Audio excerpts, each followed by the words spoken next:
Okay, picture this. It's late, really late, maybe 3 a.m. The house is absolutely silent, that kind of deep quiet that only happens in the middle of the night. And you're just starting to drift off, finally getting some rest after a long day, you know. That moment of relief. Exactly. And then, bam, your body just jerks violently. Yeah, not like a little dream twitch. This is a full body spasm. It snaps you awake instantly, heart pounding. It feels wrong, less like a natural thing and more like something's physically pushing you back from sleep. And the terrifying part here is that it wasn't a one-off. This happened night after night for months, every single time she tried to sleep. It was the very first signal, wasn't it? The first sign that some kind of invisible line had been crossed. Precisely. We're diving deep today into a story of psychological intrusion. It's really a true crime narrative, but the crime scene is the mind. The weapon is, well, something else entirely. And it's important to set the stage. The person this happened to wasn't someone you might stereotype as susceptible. Not at all. That's the paradox, really. This wasn't about lack of education or social standing. She was a doctor, highly educated, a medical professional. Right. Actually, in the process of setting up her own clinic.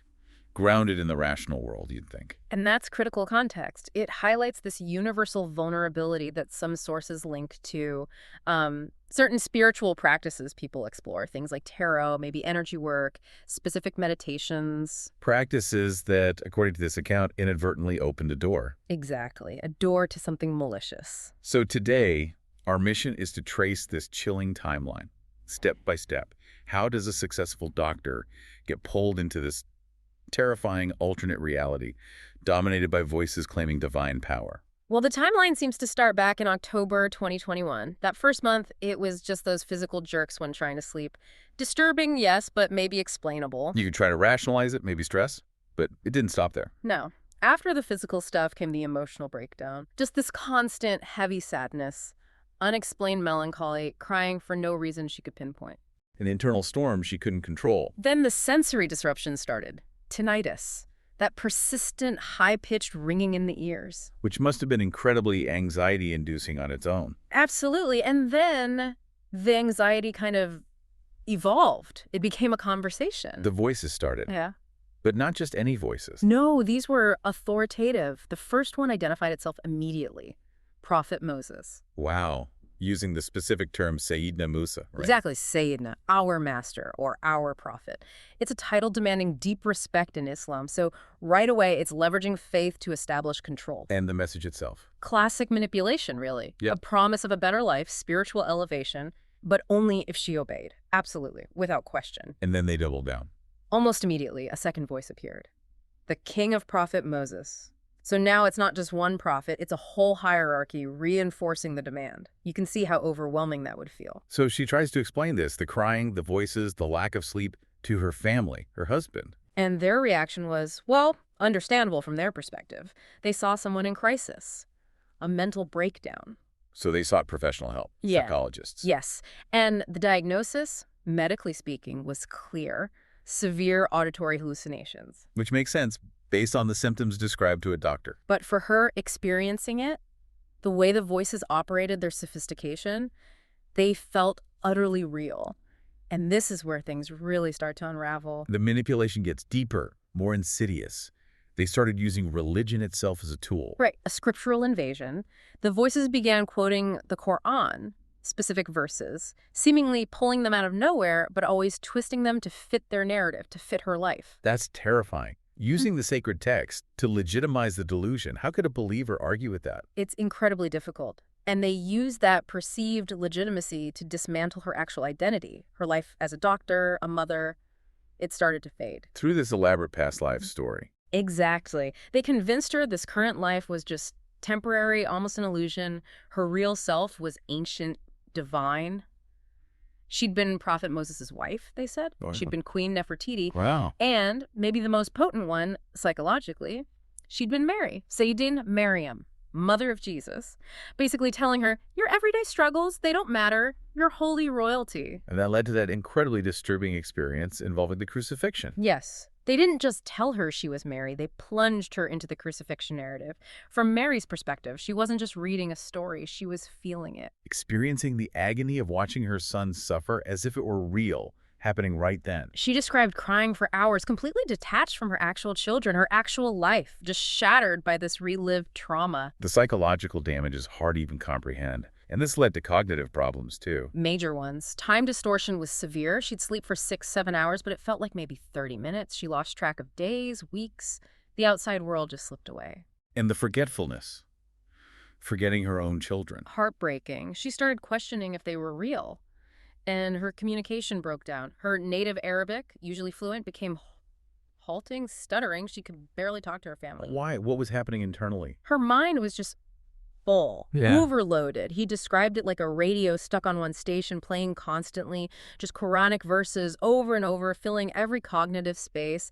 No room for present thought, for rational thinking. Sounds like deliberate psychological warfare, exhaustion and submission. That's exactly what it seems designed to achieve. And this whole campaign built up to one final, ultimate demand. The voices, still claiming that divine authority. Declared her one of the chosen ones. And the price of being chosen, her life. They escalated from manipulation to an actual death prophecy. A required sacrifice. And they gave it that chilling specificity, a date and time. Yes, Monday, 2:00 p.m. on February 22nd, 2:22. That kind of detail makes it feel inevitable, you know? It focuses the mind entirely on compliance. Takes away hope. And the instructions were just as specific. Meticulous.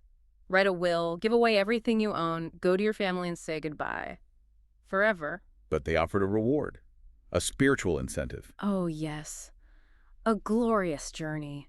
Her spirit would be cleansed, taken to the holy Kaaba in Mecca, and then ascend to heaven, where Prophet Moses himself would be waiting for her. It's the ultimate spiritual bribe, built on everything they'd already established. And during this time, the physical pressure cooker intensified. Severe insomnia. The voices, sometimes claiming to be God directly. God himself. According to her account, yes. Ordering her to get up, memorize more Quran, perform endless prayers, not just current ones, but ancient prayers, making up for every prayer ever missed in her life, or maybe those past lives. It's ensuring total burnout, spiritual, physical, mental exhaustion before the deadline hits. Exactly. By this point, the family realized this was something else. The medical diagnosis of hallucinations wasn't helping because the treatment seemed to be obeying these escalating religious commands. She was preparing to die. They needed a different approach. And this is where you see that clash of interpretations.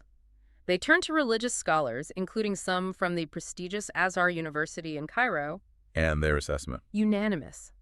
This wasn't just mental illness, in their view. This was powerful sorcery. The Arabic term is sir.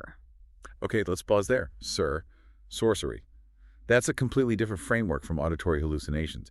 How did they reach that conclusion? They looked at the method. The specific use of prophets' names, the quoting of scripture, it felt like a deliberate external attack designed to mislead a believer. Not random internal noise, but targeted spiritual warfare. Waged by what or who? By entities often referred to as jinn. Which sometimes gets translated as demons, but it's more complex than that, isn't it? Much more complex.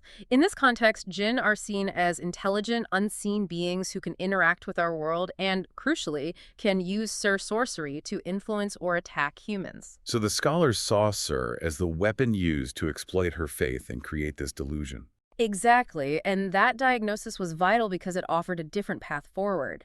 It defined an external enemy and suggested specific countermeasures rooted in spiritual tradition. But recovery wasn't quick. This took a long time. A very long time. 1 to 1.5 years of consistent, intensive spiritual counter-effort. What did that involve specifically? It involved specific ritual practices, using water mixed with cedar leaves, that's from the lote tree, and rose water for washing, for purification. Cedar leaves. What's the significance there? Traditionally, in various cultures, including Islamic tradition, cedar is used for purification and protection against negative spiritual influences. It's like drawing a line, physically and spiritually, against these intrusive entities. Okay. But the main weapon was textual. Absolutely. Intense, constant recitation of the Quran, and specifically listening to Surah Al-Baqarah, the cow, twice a day, every day. Why that specific chapter? Al-Baqarah is the longest chapter in the Quran. It's widely regarded as a powerful spiritual shield, particularly effective, according to tradition, in driving out negative entities like jinn.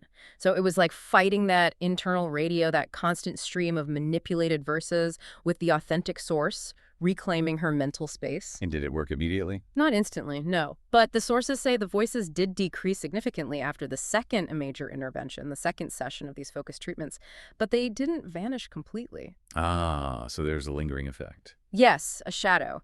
She regained clarity that these voices, these entities, were real to her experience, but crucially, that they were evil and had to be actively ignored. She had to constantly, consciously fight to distinguish their suggestions from her own thoughts. So to others, she might still seem fragile, unstable. Possibly. But internally, she knew the battle. She'd drawn that line. These are not divine messengers. These are enemies I need to resist. It required constant mental vigilance. Looking back at this whole harrowing journey, what does it tell us about how these spiritual traps are constructed? What's the core danger? The core danger really is the entry point. These entities, if we accept that framework, are intelligent. They don't show up with horns and a pitchfork. They disguise themselves. Using the highest possible authorities, prophets, God, Holy Scripture. Exactly. To gain immediate trust and submission, especially from someone devout. They turn your own faith, your desire for spiritual connection, against you. It makes the delusion incredibly hard to break from the inside. So, for you listening, the key takeaway here isn't just the horror of it, but the mechanism of recovery. Right. It wasn't just the rituals or the recitation, though those were crucial. It was a fundamental mental shift. She had to do what? She had to consciously relabel the voices, to stop thinking this is Prophet Moses and start thinking this is a jinn trying to deceive me, even when it was quoting scripture. She had to actively dismiss it as malicious. And constantly distract herself, keep her mind occupied. Yes. Focusing on external reality, on positive or neutral thoughts. Anything to stop those intrusive suggestions from finding fertile ground. It was an ongoing intellectual and spiritual fight as much as anything else. This case, and others reportedly like it, really stands as a stark warning, doesn't it? About dabbling in practices, maybe energy healing, certain types of spiritual seeking, tarot without a strong grounding or understanding of potential risks. The allure can be strong, the initial experiences maybe even positive, but the potential consequences, as this account suggests, are unknown and can be devastating. There's a phrase often used by those who deal with these cases, a kind of final warning. Yes, this is the beginning, and the end is known only to God. It really urges caution.